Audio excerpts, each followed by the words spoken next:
Hello guys, और सब कैसे हैं आप सब। चलिए स्टार्ट करते हैं next topic, types of failures in riveted joints. ठीक है, इससे पहले वाले लेक्चर में मैंने रिवेटेड जॉइंट्स के बारे में पूरा बताया कि क्या एडवांटेज क्या डिसएडवांटेज, कहाँ यूज होता है, कहाँ यूज नहीं करना चाहिए, उसके एप्लीकेशन, रिवेटेड जॉइंट होता क्या है। ठीक है, ये सब मैंने बताया था, वो आप देख लेना। अब इस वाले लेक्चर में मैं आपको टाइप्स ऑफ फेलियर्स बताऊँगा। अब देखो, कोई भी चीज़ है वो फेल जरूर होती है, तो पर उस फेल को रोकने के लिए हमको उसका एनालिसिस करना पड़ता है, उसका डिज़ाइन देखना पड़ता है, उसके क्या देखना पड़ता है कि किस कहाँ से फेल हो रहा है, कहाँ से पॉसिबिलिटी हो सकती है, किस टाइप से फेल हो सकता है। ठीक है, किस टाइप से फेल हो सकता है, तो उसी हिसाब से हम डिजाइनिंग करते हैं, फिर उसी हिसाब से हम उसको अरेंज करते हैं जो हमारे जॉइंट है, रिवेटेड जॉइंट हो गया। ठीक है, अब हमें तो जब हम तो हमारे 5 टाइप के फेलियर्स निकाले, इसमें हमारे 5 टाइप के फेलियर्स रिवेटेड जॉइंट में हो सकते हैं। ठीक है, अब 5 टाइप के हो सकते हैं, पर इसमें जो मेन है, जिनके हम डिजाइनिंग में यूज करते हैं, जिनको हम मेनली देखते हैं कि इसके हिसाब से ही ज़्यादातर फेलियर हमने देखा है कि यही जो 3 फेलियर है, इन्हीं से ज़्यादा जॉइंट फेल होता है, तो उसका हम कंप्लीट एनालिसिस, कंप्लीट मतलब कैसे चेक करेंगे क्या चीज़ है। ठीक है, और जो 2 फेलियर्स हैं, बाकी 5 में से 2 हैं, उसमें क्या होता है कि हम थोड़ा सा चेंज करके, हमें पता है कि इस वजह से हो सकता है, हमें उन 2 फेलियर्स के बारे में पता है, तो उसमें हम थोड़ा सा चेंज करके उसको सही कर सकते हैं। ठीक है, तो उसमें हमें उसमें ज़्यादा पूरा एनालिसिस की या डिज़ाइन की ज़रूरत नहीं पड़ती, हमें पता है कि इस वजह से है, इसलिए हम वहाँ पर चेंज कर सकते हैं।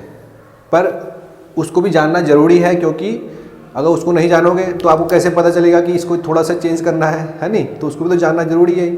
तो उसमें क्या चेंज है, तो वो हम पहले से करके चलें ताकि फेल ना हो, पर जिसको नहीं पता उसको तो जानना ज़रूरी है ना, तभी तो हम पढ़ा रहे हैं। तो जो 5 मेन फेलियर है, उनमें जो पहला है, उसमें है कि जो रिवेट हमारा है, जो रिवेटेड है, जैसे लैप जॉइंट है, लैप जॉइंट होता है, ये एक प्लेट है, दूसरी प्लेट ये है, ये इसको मुझे जॉइंट करना है, इस प्लेट पे इस डायरेक्शन में फोर्स लग रहा है और इस प्लेट पे इस डायरेक्शन में लग रहा है। ठीक है, अपोजिट डायरेक्शन में, तो ये 2 प्लेटें, इन 2 प्लेटों को जॉइंट करना है। अब इन 2 प्लेटों को मैंने इन दोनों प्लेटों में होल किया और रिवेट की मदद से, रिवेट के हेल्प से इनको जॉइंट कर दिया। ठीक है, अब जो इस डायरेक्शन में फोर्स लग रहा है, इस वाली डायरेक्शन में इधर की तरफ, और इस वाली प्लेट पे इस डायरेक्शन में लग रहा है, तो वो ये जो रिवेट है, इनको इस जो फोर्स है इसको रजिस्ट करने का कोशिश करेगा, और इसको ये रजिस्ट करना भी पड़ेगा, वरना फेल हो जाएगा, इसका कोई यूज नहीं हुआ।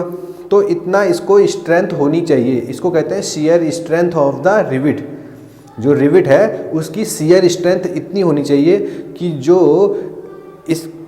इसके रिवेट के परपेंडिकुलर जो फोर्स लग रहा है, इसकी एक्सिस के परपेंडिकुलर जो फोर्स लग रहा है, ये रिवेट है इस डायरेक्शन में, और ऐसे इस डायरेक्शन में फोर्स लग रहा है, तो मतलब कि रिवेट के परपेंडिकुलर डायरेक्शन में फोर्स लग रहा है, तो वो क्या होगा, शियर फोर्स लगेगा। तो जो ये शियर फोर्स है, इसको इस रिवेट को रजिस्ट करना पड़ेगा, तभी तो हमारा सक्सेसफुल होगा डिजाइन, तभी तो है नहीं।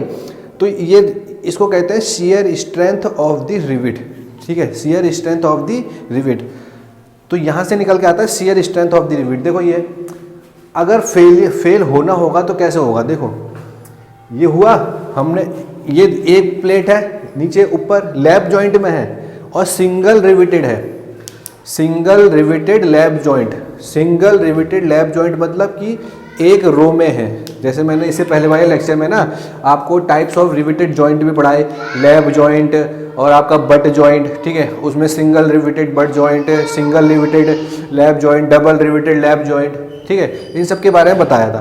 तो इसमें ये क्या है, सिंगल रो रिवेटेड जॉइंट है, मतलब सिंगल रो मतलब कि ऐसे, ये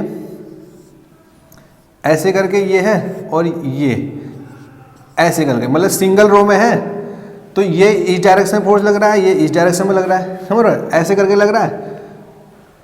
ठीक है, ये है, तो मैंने हम केवल सिंगल रिवेट की बात करते हैं। ठीक है, एक रिवेट की बात करेंगे, हम सिंगल रिवेट लेके चल रहे हैं।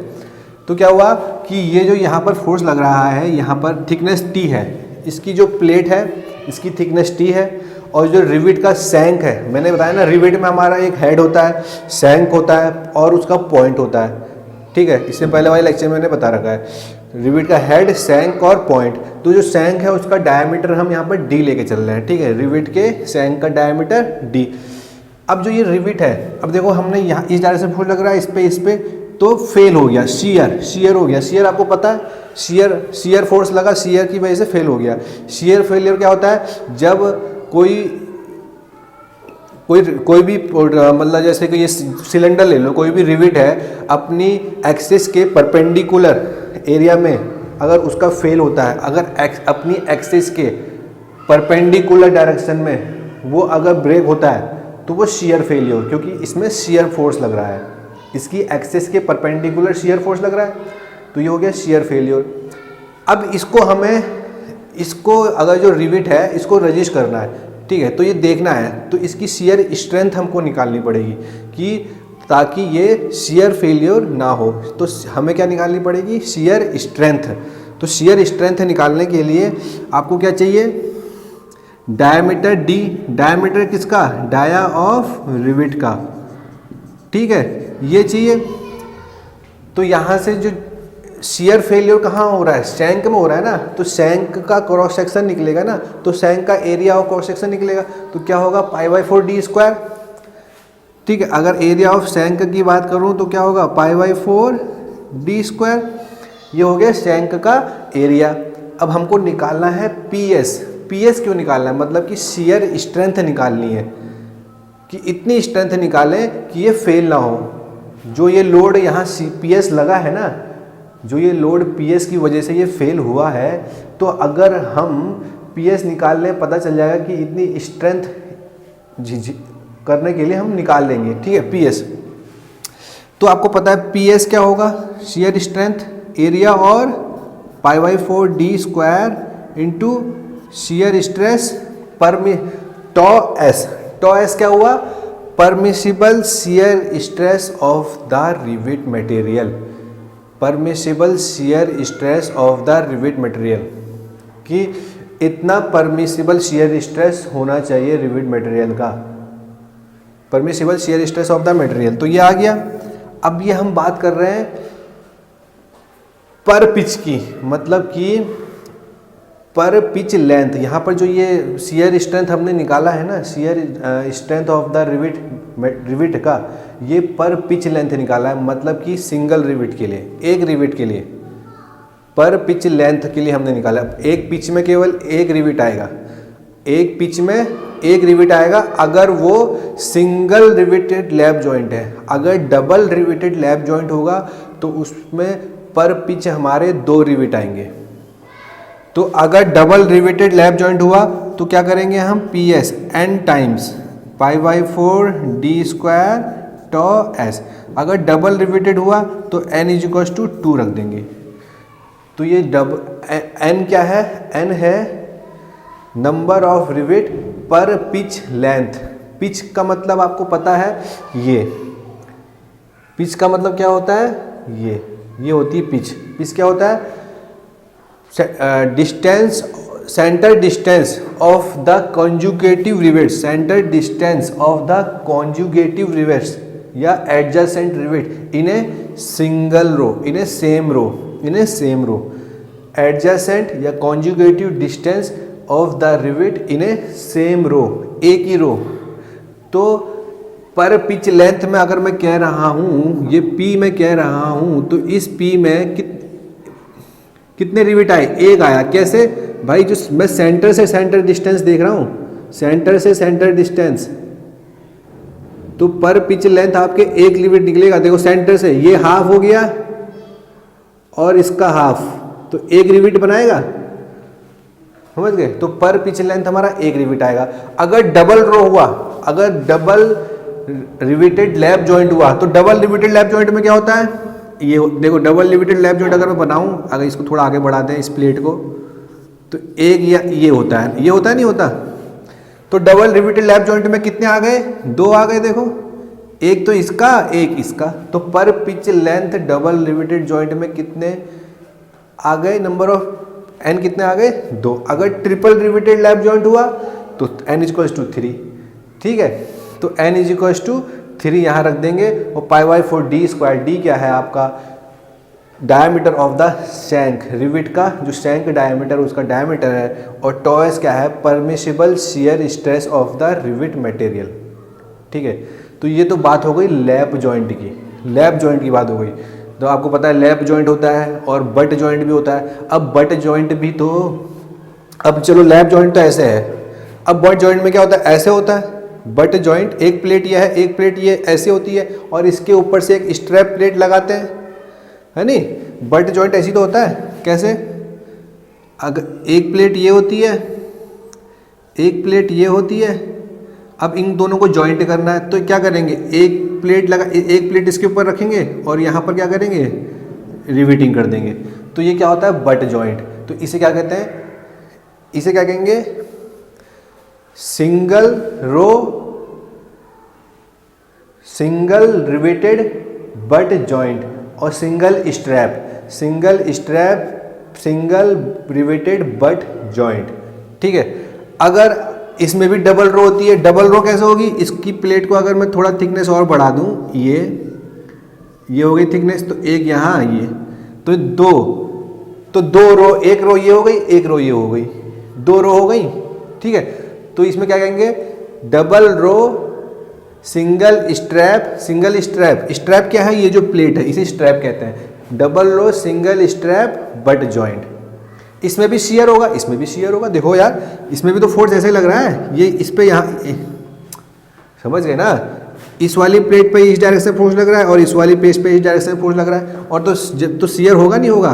देखो भाई, यहाँ पर भी तो शियर होगा, क्योंकि ये इसकी रिविट की परपेंडिकुलर एक्सेज, ये रिविट की एक्सेज, ये रिविट की एक्सेज है ना, तो भाई जब यहाँ पर फोर्स लगेगा तो यहाँ पर शियर होगा, यहाँ पर। ठीक है, तो इसमें भी ये वाला फॉर्मूला लगेगा, कौन सा वाला, P S equal to π/4 d square into tau S. ठीक है, अब अगर इसमें डबल, अब मैंने जैसे कहा, मैंने क्या कहा, double row single strap butt joint, तो उस केस में क्या होगा, उस केस में क्या होगा, उस केस में ये होगा। तो डबल रो आ गया, तो डबल रो आ गया मतलब एन कितने हो गए, दो, मतलब कि एन दो का मतलब कि रिविटेड पर pitch length, rivet per pitch length कितनी हो गई, दो। अगर इसमें ट्रिपल लगा दो तो रिविट पर पिच लेंथ कितनी हो जाएंगी, तीन। पर in case of single strap, एक स्ट्रैप लगी है। अब आपको पता है बट जॉइंट में डबल स्ट्रैप भी होती है, बट जॉइंट में डबल स्ट्रैप भी होती है, एक स्ट्रैप नीचे से लगाएंगे। तो इसमें शियर एरिया कितने हो गए, दो शियर एरिया हो गए। देखो भाई, अब ये जो एक्सेज है ऐसे, ये एक्सेज है, ये रिविट है, ये रिविट है, और एक शियर एरिया ये है, और एक शियर एरिया ये हो गया, तो डबल शियर एरिया हो गए। अब रिविटेड जॉइंट के लिए डबल शियर एरिया मिल गए। तो इस केस में क्या होगा, P is equal to 2 times n π/4 d square tau S. तो डबल शियर एरिया हो गया, तो 2 times n π/4 d square into tau S.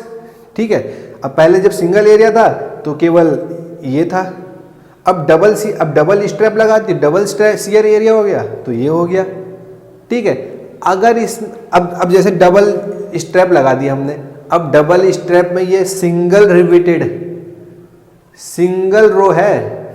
ठीक है, अभी डबल स्ट्रैप में सिंगल रो है, अगर डबल रो हो जाए, अगर डबल स्ट्रैप में भी डबल रो रिवेटेड हो जाए, बट जॉइंट हो जाए, तो यहाँ पर n की जगह क्या रखेंगे, n की जगह 2 रख देंगे, क्योंकि n का मतलब क्या है, n का मतलब है number of rivet per pitch length. तो number of rivet per pitch length कितनी हो गई, 2 हो गई। और डबल स्ट्रैप है तो डबल शियर एरिया है तो 2 टाइम्स हो गया। ठीक है, ये केवल सिंगल शियर एरिया के लिए है, ये केवल सिंगल शियर एरिया के लिए है, समझ गए। तो लैप जॉइंट और बट जॉइंट का फंडा समझ में आ गया। ठीक है, अब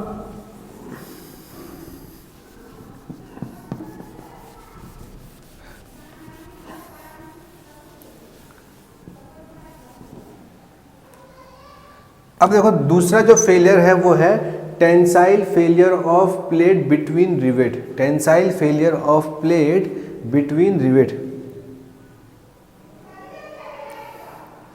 tensile failure of plate between rivet, मतलब कि जो ये दो रिवेट है, एक रिवेट ये है, एक रिवेट ये है। अब क्या होता है कि जो प्लेट है इस फेलियर में जो रिवेट के बीच में ये जो प्लेट का हिस्सा है ये वाला, ये फेल हो जाता है, ये वाला बीच वाला हिस्सा। यहाँ से क्या होता है, टेंसाइल फेलियर होता है। टेंसाइल समझ लो, ये ऊपर की तरफ फोर्स लग रहा है, टेंसाइल फोर्स लग रहा है, ठीक है। तो क्या हो गया, इन दो रिवेटों के बीच में जो ये बीच वाला एरिया है ये फेल हो जाता है। और तो जब ये फेल हो गया तो कैसे निकालेंगे इसको कैसे निकालेंगे, इसको ऐसे निकालेंगे, PT, इसको कहते हैं shear tensile strength of the plate. PT क्या होता है, tensile strength of the plate. PT को क्या कहेंगे, tensile strength of the plate, ठीक है। तो ये जो टेंसाइल रेजिस्टेंस है, ठीक है, इसकी जो कि ये रजिस्ट कर रहा है ना, अब ये कैसे निकलेगा। अब आपको पता है कि क्या होता है फोर्स, मतलब फोर्स ये है ना, ये टेंसाइल स्ट्रेंथ, तो क्या होगा आपका एरिया और टेंसाइल स्ट्रेस।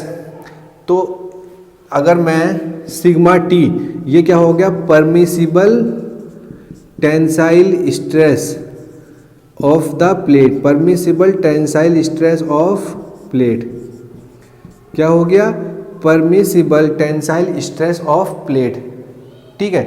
अब देखो इसमें क्या है, दो ये ऐसे करके है ना, देखो ऐसे करके है, लैप जॉइंट है, ये लैप जॉइंट ऐसे करके है। अब टेंसाइल ऐसे करके है, ठीक है। तो प्लेट की थिकनेस, एक प्लेट इसके ऊपर चढ़ी हुई, प्लेट की थिकनेस कितनी है, T, प्लेट की थिकनेस कितनी है, T।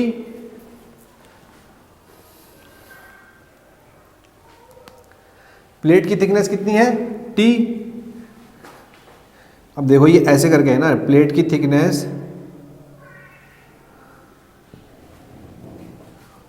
प्लेट की थिकनेस कितनी है आपको पता है, T है, प्लेट की थिकनेस T है, और ये लेंथ कितनी है, ये वाली, क्योंकि मुझे इसका स्ट्रेंथ निकालना है ना, क्योंकि ये फेल हुआ है ना, ये देखो ये जो रिविट है, ये वाला चीज़, ये वाला पोर्शन फेल हुआ है, जो रेड में है, ये वाला पोर्शन फेल हुआ है, ठीक है। अब आपको पिच पता है, पिच क्या होती है, distance between the centres of the rivet in a same row, ठीक है, इन ए सेम रो।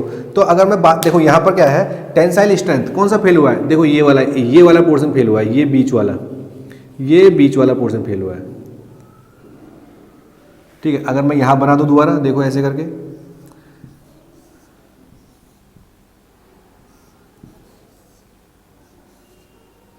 ये अगर मैं ये यहाँ इस वाली प्लेट पे यहाँ फोर्स लग रहा है, इस वाली प्लेट पे यहाँ फोर्स लग रहा है, और दो रिविट है या दो रिविट बनाने में है ना, हाँ, एक रिविट ये, एक रिविट ये, ठीक है। तो इसके जो बीच वाला पोर्शन है, ये वाला टेंसाइल स्ट्रेस की वजह से फेल हो गया, ये वाला पोर्शन, ठीक है। तो इनके जो ये क्या है, ये क्या हो गई, पिच हो गई आपकी। पिच क्या होती है, distance between the centres of the rivet of conjugative या adjacent rivet in a same row, एक ही रो में है, ठीक है। तो ये वाला फेल हो गया, तो ये क्या है, P। अब क्योंकि मुझे इतनी लेंथ निकालनी, जो रेड में है ना, इतनी लेंथ निकालनी है, तो P, और आपको डायमीटर, रिविट का डायमीटर क्या है, D। अब भाई ये आधा है, ये भी आधा है, तो आधा इसका, ठीक है। तो आधा डायमीटर इस रिविट का, आधा डायमीटर इस रिविट का, कितना हो गया, फुल डायमीटर D हो गया। और P में से अगर P में से D हटाऊंगा तो ये डिस्टेंस मेरे को मिल जाएगा, बीच वाला रेड वाला है नहीं। तो ये क्या, ये मिल गया, तो कितना हो गया, P माइनस D, ठीक है। अब देखो P माइनस D, लेंथ तो मिल गई। अब थिकनेस, भाई थिकनेस कितनी है, T, प्लेट की थिकनेस T है ना, है नहीं। तो अब क्योंकि देखो एक प्लेट में फेल हो रहा है, क्योंकि हम सिंगल के लिए निकाल रहे हैं ना, क्योंकि PS यहाँ जैसे इस वाली प्लेट पे लग रहा है, ठीक है, तो ये वाली प्लेट का टेंसाइल स्ट्रेंथ से फेल हो गई। इस पे क्या लग रहा है, पी टी, ठीक है, तो पी टी क्या हो गया, P माइनस डी, ये तो लेंथ हो गई, और थिकनेस टी, और ये क्या हो गई, सिग्मा टी, मतलब P minus D into T, ये हो गया एरिया। कौन सा वाला एरिया, ये वाला, इसका एरिया। ये लेंथ हो गई, और इसकी थिकनेस कितनी है प्लेट की, टी है, और सिग्मा टी क्या है, tensile, permissible tensile stress of the plate. Plate का परमिसिबल टेंसाइल स्ट्रेस है, रिविट का नहीं है, ठीक है। यहाँ पर क्या था, टो एस क्या था, permissible shear stress of the rivet, यहाँ रिविट का था, क्योंकि जिसका अगर जो फेल हो रहा है उसका लेंगे ना, जैसे रिविट फेल हो रहा था यहाँ, तो शियर स्ट्रेस इसका लिया, परमिसिबल शियर स्ट्रेस इसका लिया, रिविट का लिया। यहाँ क्या फेल हो रहा है, यहाँ प्लेट फेल हो रही है, तो टेंसाइल स्ट्रेस किसका लिया, प्लेट का लिया, ठीक है। तो दो फेलियर ये हो गए। अब तीसरा फेलियर होता है क्रशिंग से, crushing failure of plate by rivet, ठीक है। तो इसमें क्या होता है, इसमें देखो, इस क्रशिंग स्ट्रेस को आप बियरिंग टाइप का स्ट्रेस भी कह सकते हो, ठीक है। इसमें क्या होता है, देखो ये एक प्लेट है, ये एक प्लेट है, ओके, और ये ऊपर वाली दूसरी प्लेट है। अब इनको क्या है, ये जो रेड कलर में है,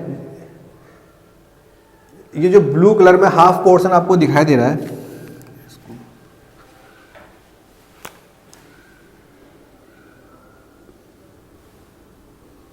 ब्लू कलर में जो ये आपको दिखाई दे रहा है, ये रिविट था। ये रिविट की पहली वाली पोजीशन थी, स्टार्टिंग वाली पोजीशन, ठीक है, रिविट की स्टार्टिंग में, मतलब रिविट पहले ये ब्लू कलर की पोजीशन पे था। तो क्या हुआ कि अब आपको पता है कि जब ये अगर ये लैप जॉइंट है, अगर लैप जॉइंट में हमने रिविट फिट किया है, एक तो था शियर की वजह से, शियर मतलब कि जो रिविट है वो शियर में फेल हो जाए, ठीक है, और दूसरा था हमारा जो रिविट है, दो रिविट के बीच में लैप जॉइंट में, अगर दो रिविट के बीच में टेंसाइल स्ट्रेस की वजह से प्लेट फेल हो जाए, टेंसाइल स्ट्रेस की वजह से प्लेट फेल हो जाए। और तीसरा क्या है कि अगर ये जो रिविट है, ये इस पे जो फोर्स लग रहा है, इस पे जो ये फोर्स लग रहा है पीसी, इसे अगर हम क्रशिंग फोर्स कहें, बियरिंग फोर्स भी कह सकते हैं, इस पे जो ये फोर्स लग रहा है वो इतना ज़्यादा हो कि जो प्लेट है, अब भाई ऐसे करके ये मान लो, ठीक है, ये रिविट है, ये जो मार्कर है मेरा रिविट है, ठीक है। अब क्या हुआ, ये देखो, ये रिविट है, ये मेरी एक प्लेट है, ये मेरी एक प्लेट है, ये ऐसे करके फिट है। अब क्या हुआ कि ये जो मेरा हाथ है, इस पे क्या हुआ, इस पे इतना फोर्स लग रहा है कि ये जो रिविट है ये ऐसे खिसक गया, मतलब कि ये रिविट है ना, इसने इस प्लेट पे इस प्लेट पे इतना ज़्यादा फोर्स लग गया कि जो ये प्लेट है, इसका जो कंप्रेसिव स्ट्रेस है, इस प्लेट का कंप्रेसिव स्ट्रेस भी होगा। मतलब कि अगर आप इस कंप्रेसिव स्ट्रेस समझ रहे हो, कंप्रेसिव फोर्स लगाओगे तो एक टेंसाइल स्ट्रेस होता है, कंप्रेसिव स्ट्रेस होता है। तो क्या हुआ, इस प्लेट का जो बियरिंग प्रेशर है, जो बियरिंग कैपेसिटी है इसकी, ठीक है, वो इतनी नहीं हो पाई कि ये जो रिविट है इसने इसको क्रश कर दिया, ठीक है, इसने इसके कंप्रेसिव स्ट्रेस को पूरा क्रश कर दिया। मतलब कि ये यहाँ पर था, यहाँ आ गया। ये जो रिविट है, मेरा रिविट है, ये प्लेट है, समझ लो ये प्लेट है, और ये रिविट है, ये यहाँ पर रिविट है और ये प्लेट है। तो क्या हुआ, ये जो रिविट है इसकी ऐसे इस डायरेक्शन में क्रशिंग हो गई, इसने इस डायरेक्शन में इसके जो प्लेट है इसके कंप्रेसिव फोर्स को पार कर दिया। मतलब कि कंप्रेसिव में कि इसका कंप्रेसिव स्ट्रेस प्लेट का इतना नहीं हो पाया कि इसको रोक सके, इसको इधर जाने से रोक सके। समझ गए ना कि इसका जो प्लेट है उसका कंप्रेसिव स्ट्रेस इतना नहीं हो पाया कि इस रिविट को को रोक सके अपने कंप्रेसिव फोर्स, कंप्रेसिव स्ट्रेस से। तो यहाँ पर किस टाइप का फेलियर हो गया? ड्यू टू कंप्रेसिव स्ट्रेस, की मतलब इसकी जो कंप्रेसिव क्षमता है वो कम हो गई, तो वो फेल हो गया। तो इसको हम बियरिंग भी कहते हैं, बियरिंग टाइप का बियरिंग स्ट्रेस, बियरिंग फेलियर। वैसे ही हुआ, देखो ये जो ब्लू कलर वाला था, ओरिजिनल पोजीशन यहाँ पर थी इसकी, ठीक है, ओरिजिनल पोजीशन ब्लू यहाँ पर थी। तो क्या हुआ, इस पर इतना फोर्स लगा कि जो ये रिवेट है मेरा, ये खिसक गया और रेड वाली पोजीशन में आ गया। मतलब कि प्लेट को इसने कंप्रेस कर दिया और अपनी पोजीशन बदल दी, उसको क्रश कर दिया, ठीक है, ऐसे ही तो हुआ है नहीं, कि जो रिविट है इसने रिविट की मतलब रिविट की इतनी अच्छी खासी मतलब उसकी स्ट्रेंथ थी कि, और प्लेट की कंप्रेसिव स्ट्रेंथ, जो रिविट की कंप्रेसिव स्ट्रेंथ थी वो बहुत ज़्यादा थी in comparison to compressive strength of the plate. तो उसने प्लेट की कंप्रेसिव स्ट्रेंथ को इतना वो कर दिया कि वो उसने उसको खिसका दिया, उसकी बियरिंग, इस टाइप का बियरिंग भी हो गया ना, बियरिंग प्रेशर लग रहा है उस पर, वो तो लगेगा ही बियरिंग प्रेशर, आपको पता है नहीं। देखो ऐसे करके ये बियरिंग प्रेशर लगेगा, ये मान लो मेरा रिविट है, ठीक है,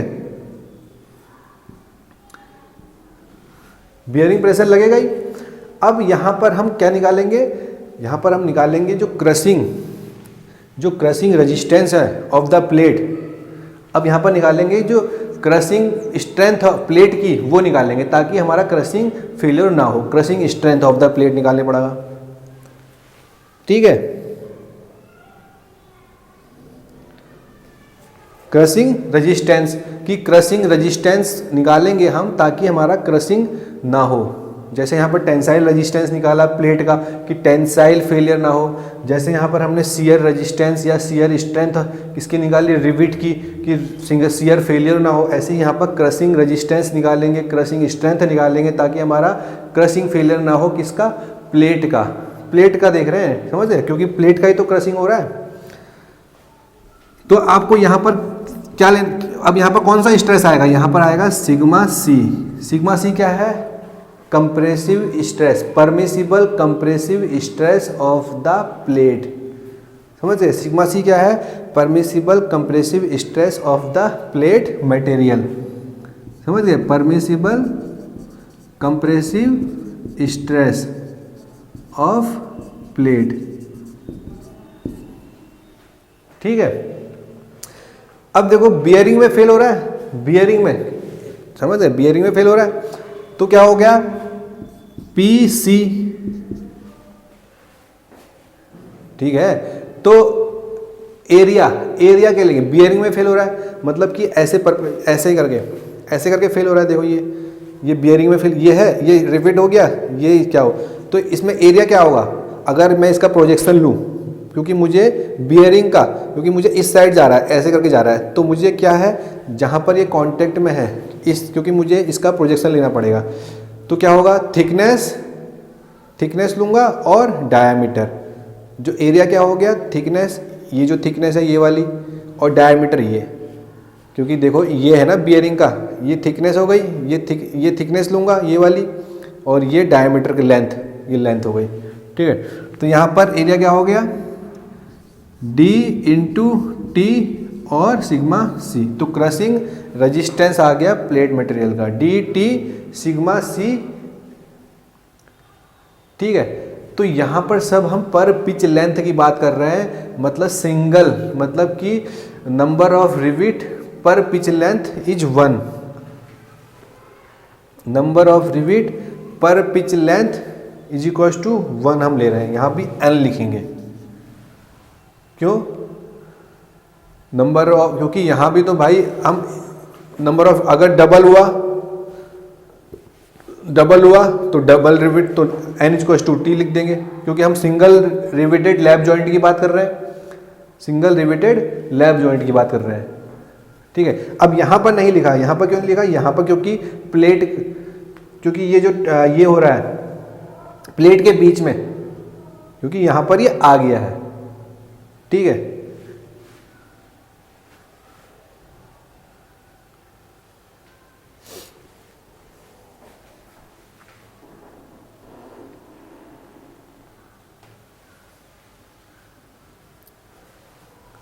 ठीक है, ओके।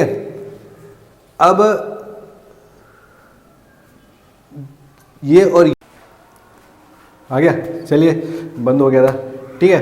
तो समझ में ये आ गया समझ में, ये बात समझ में आ गई ना कि यहाँ पर n क्या है, और n का मतलब क्या है कि नंबर ऑफ रिविट्स पर पिच लेंथ, क्योंकि रिविट्स की वजह से तो क्रशिंग हो रही है, रिविट्स की वजह से क्रशिंग हो रही है, और यहाँ पर रिविट्स में शेयर फेलियर हो रहा है, यहाँ पर रिविट्स में क्रशिंग हो रही है। पर इस वाले केस में हमने लिखा क्योंकि यहाँ पर जो टेंसाइल हो रहा है वो प्लेट में हो रहा है, टेंसाइल प्लेट में, ठीक है, टेंसाइल प्लेट में। तो यहाँ पर रिविट से कोई मतलब नहीं, ये पर पिच लेंथ ये है उससे कोई फर्क नहीं पड़ रहा, क्योंकि यहाँ पर टेंसाइल प्लेट में हो रहा है, ठीक है। अब क्योंकि ऐसा होगी, अगर हम number of rivets double row करेंगे तो वहां पर क्रशिंग क्योंकि रिविट्स की वजह से हो रही है नहीं। अब बाकी बचे दो ये, तो इसमें क्या है कि जो नॉर्मल मैंने कहा तीन जो है ये हमारे यही ज़्यादा यूज में आते हैं हमारे रिविट के डिजाइन में, ठीक है। और कोई मतलब, ठीक है, यही तीनों यूज में आएंगे और इन्हीं का यूज है, और क्वेश्चन भी आपके आएंगे इन्हीं से आएंगे क्वेश्चन, ठीक है, कि ऐसा फेलियर पे हो रहा है, ये सब चीज़ें आपको बस क्या ये चीज़ तो समझ में आ गया होगा ना, है नहीं। कोई दिक्कत हो तो मेरे को कमेंट करना, ठीक है, कोई दिक्कत नहीं होगी। वैसे क्या होगा, क्वेश्चन में आएगा कि क्वेश्चन में तो आपको साफ दिया होगा कि इस वजह से फेलियर हो रहा है, तो आपको क्या करना है कि ये सब चीज़ें रखनी है कि क्रशिंग आपको रेजिस्टेंस दे रखा है, एन दे रखा है, आपको परमिसिबल शियर स्ट्रेस आपको मिलेगा, डी आपको पता होगा, और आपको अगर सिंगल रो है तो 1 आएगा, अगर डबल रो रिवेटेड जॉइंट है तो 2 आ जाएगा। In case of lap joint, अगर बट जॉइंट है, बट जॉइंट में आपका क्या है, बट जॉइंट में आपका अगर सिंगल रो बट जॉइंट है, सिंगल रो बट जॉइंट है तो ये वाला ऑप्शन आएगा, सिंगल रो बट जॉइंट है। तो अगर डबल रो बट जॉइंट है तो n = 2 रख देंगे। पर अगर double strap single row butt joint है तो डबल स्ट्रैप में तो आप क्या होता है, डबल स्ट्रैप में 2 टाइम्स शियर, क्योंकि एरिया क्या हो गया 2 टाइम्स हो गया, तो 2 टाइम्स का एरिया का 2 टाइम्स कर देंगे।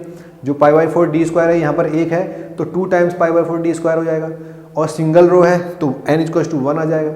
अगर डबल रो है तो n = 2 आ जाएगा, ट्रिपल रो है तो n = 3 आ जाएगा। तो ये चीज़ है बस, और यहाँ पर हमको पता चल जाएगा shear resistance of the rivet, shear resistance या है नहीं, समझ गए, शियर स्ट्रेंथ उसकी कितनी स्ट्रेंथ है, ऐसे है, ठीक है। अब ये दो में क्या है कि ये अब आपको पता है 2 प्लेट है, उनमें मार्जिन होता है नहीं होता, मैंने मार्जिन बताया था m, मार्जिन m क्या होता है कि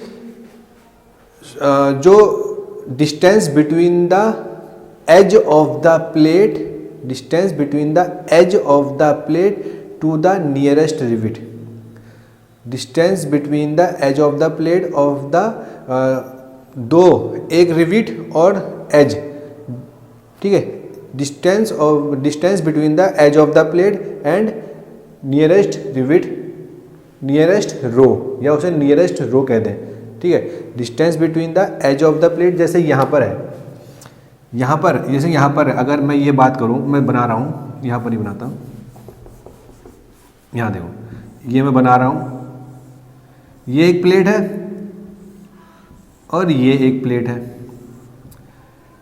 तो ये रिविट है, ये रिविट है, तो ये हो गया मार्जिन, तो ये एज हो गई ना प्लेट की, और ये नियरेस्ट रो हो गई, नियरेस्ट रो, तो ये क्या हो गया m,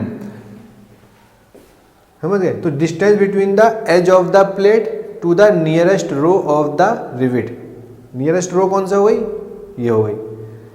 तो कभी कभी क्या होता है कि ये रिविट जो होता है, हम इस एज के इतने पास थोड़ा जो ये रिविट है ये वाला, ये एज के बहुत नज़दीक लगा देते हैं, एज के बहुत नज़दीक आ जाता है, मतलब एज के डिस्टेंस अगर m की हम बात करें कि डिस्टेंस बहुत कम होती है, कभी कभी ऐसा कर देते हैं कि हम डिस्टेंस जो m की है बहुत कम होती है, तो उससे क्या होता है कि अगर जब हम वहाँ पर फोर्स लगाते हैं, जब ये फोर्स ऐसे करके लगता है दोनों प्लेटों पर, तो क्या होता है कि जो ये रिविट है, इस ये जो एज है, यहाँ पर जो एज है देखो यहाँ पर लगा है ना, बहुत नज़दीक लगा देते हैं, तो क्या होता है जो ये एज है ये वाला, यहाँ पर देखो ये एक प्लेट है, ये एक प्लेट की एज है, ये वाली जो मैंने ब्लैक से ड्रॉ की है ये एक प्लेट की एज है, और यहाँ पर रिविट पहले यहाँ पर था, पहले रिविट यहाँ पर था, तो क्या हुआ ये जो एज है इस इतना फोर्स लगा इस पे कि ये एज का ही शियर हो गया,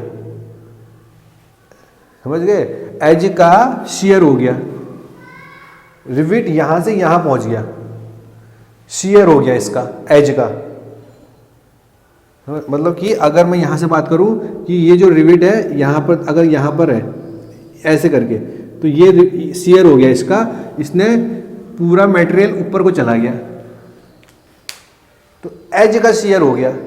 अब ऐसे ही एज का मार्जिन हो गया, एज का टियरिंग हो गया, एज का टियरिंग हो गया, टियरिंग मतलब इस टाइप से ये फट गया, थोड़ा दरार पड़ गई, देखा होगा आपने, थोड़ा फट जाता है, दरार पड़ जाती है, आपने काफ़ी प्लेट मतलब अगर कोई प्लेट ले लो उसकी एज देखो, ठीक है, तो वहाँ पर क्या हुआ, अगर आप रिवेट भी ठोकोगे तो एज में थोड़ी सी आपको दरार मिल जाती है थोड़ा, तो टियरिंग हो जाता है।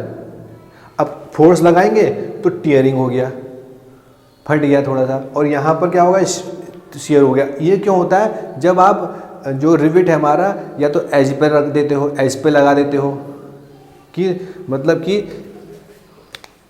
आपने क्या करा, रिविट आपने, ये एक प्लेट है, ये एक प्लेट है, तो रिविट आपने यहाँ रख दिया ऐसे करके, यहाँ लगा दिया ऐसे करके, रिविट यहाँ हो गया, तो क्या होता है एज कमज़ोर होते हैं। अब कमज़ोर होते हैं तो क्या हुआ, अगर इस पे इस डायरेक्शन में आप फोर्स लगाओगे तो क्या हुआ, शेयरिंग कर देगा, एज की शेयरिंग कर देगा, और एज को टियरिंग भी कर सकता है।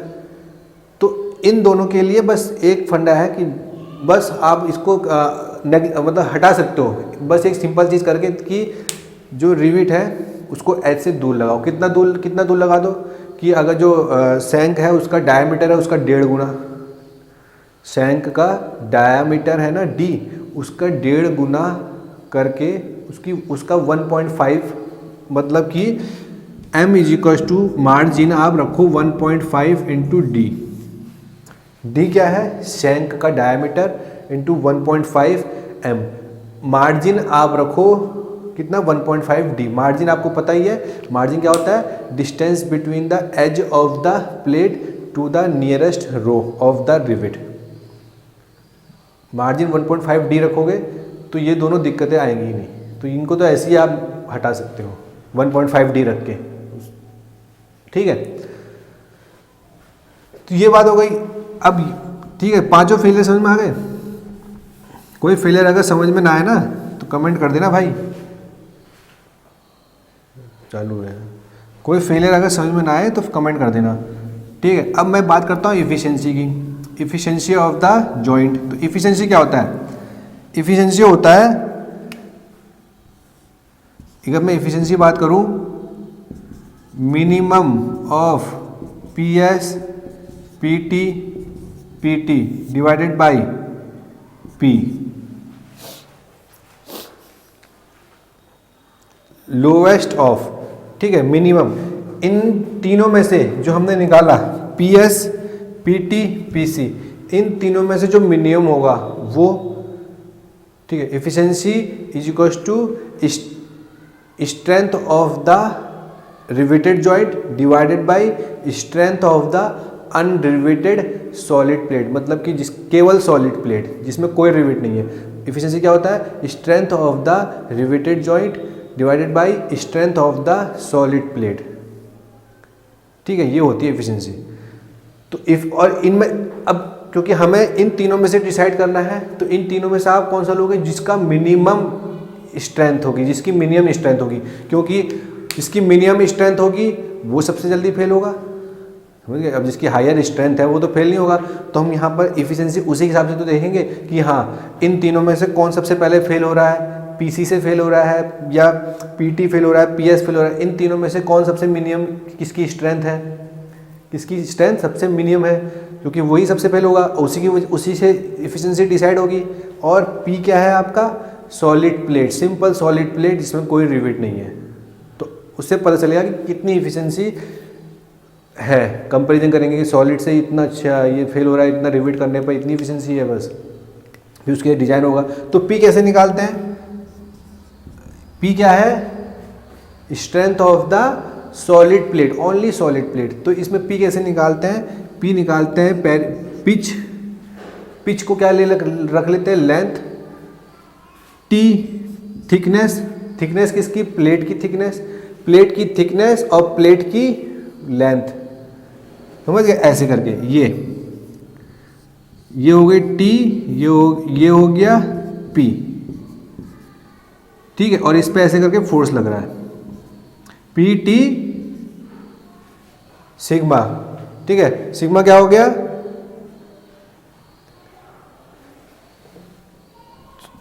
Tensile stress of the plate, क्योंकि अगर हम सिंपल, क्योंकि हम फोर्स लगा रहे हैं ना इस डायग्राम में, टेंसाइल लग रहा है, तो tensile stress of the plate P, P क्या हो गया? पिच, पिच, पिच के बराबर उसकी लेंथ लेंगे।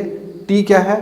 थिकनेस। पिच कौन सी? ये वाली पिच, ये वाली पिच, जो इसकी पिच है ना, इसकी पिच, इसकी पिच की, ये जितना पिच ये है, जितना पिच आपको आपके क्वेश्चन में दे रखा है, जितनी पिच से आप इसकी स्ट्रेंथ निकाल लो, P C, P S, P T, इसकी स्ट्रेंथ निकाल लो, उतना पिच यहाँ। पी थिकनेस प्लेट की टी, और sigma T tensile strength of the plate, solid plate, ठीक है। तो यहाँ से पी निकल आएगा, और मिनिमम इन तीनों में से जिसकी सबसे कम स्ट्रेंथ होगी वो, और डिवाइड बाई ये, तो आपको एफिशिएंसी पता चल जाएगी, ठीक है। तो समझ में आ गया? तो अगर कोई चीज़ दिक्कत हो तो मेरे को कमेंट करो, ठीक है, मैं बताऊंगा ज़रूर, ऐसी कोई दिक्कत नहीं है, ठीक है। एफिशिएंसी हो गया, चलिए ठीक है।